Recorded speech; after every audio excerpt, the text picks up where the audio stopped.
Now, if you were to use lots of sidechain, like many people do, perhaps in different musical genres, then, for example, if you dial it up to the extreme, like this, there's not a whole lot different than using a straight gallop. In other words, losing the first of your sixteenths in every beat. So you only have 2 sixteenths per beat. For example, like that. See? You lose this one, so you have what's called a gallop.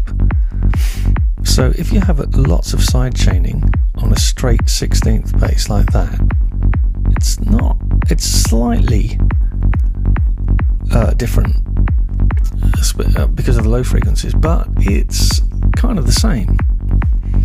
So if you want to keep a driving 16th bass and yet still make sure that your kick's got room to breathe, then I have a little solution for you. I made a rack.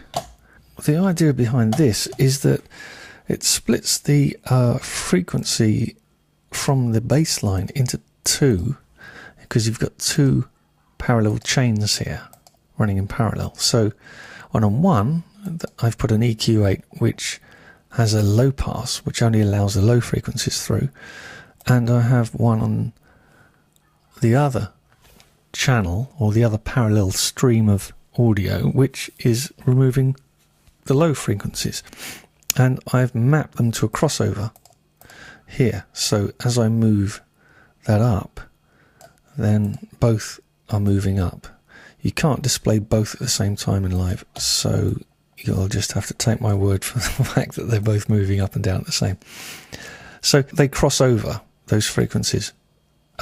Now, in live, you can't make an exact, precise crossover where the frequencies are held apart by the exact ratio of frequencies, but it's a good enough crossover for what I want to do. So now, on the sub-duck one that I've called sub-duck, I've put a compressor on it. And on the high one, I don't have a compressor. So what's happening is the signal splitting into 2. It's going through the high one, uncompressed and unaffected, apart from being filtered or split into 2. And the sub one is going into a compressor. Now I can sidechain that to the kick as well in the same way by choosing loop. And what happens is you get a side chain which is ducking the low frequencies but leaving the top ones alone.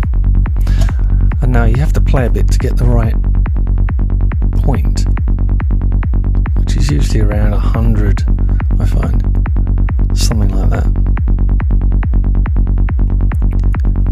And so if you look here, you can duck it some more.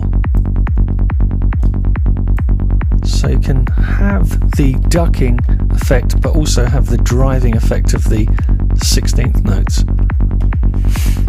Now if I turn this high chain off, so you can just hear the bass,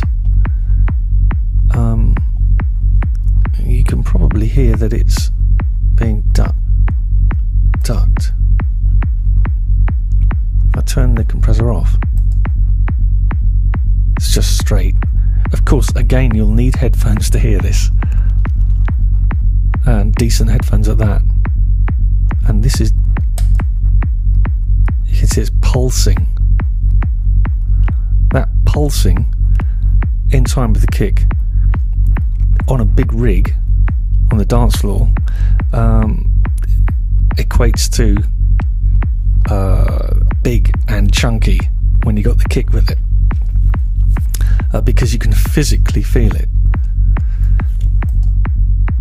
Okay, that's straight, that's pulsing. Now if we add the top in, which is not affected, you've got the drivingness of the 16ths. Okay, so that's that idea. Now you have to tweak it to where it works best in your particular track, in your particular key. And I'm overdoing the sub-duck there just for illustrative purposes. So that's that. I'll figure out how I can post this live rack up so you can download it if you want to play with it and if you use live. Okay, there you go. Some tips to get your kick and bass combos fat and funky and happening. See ya.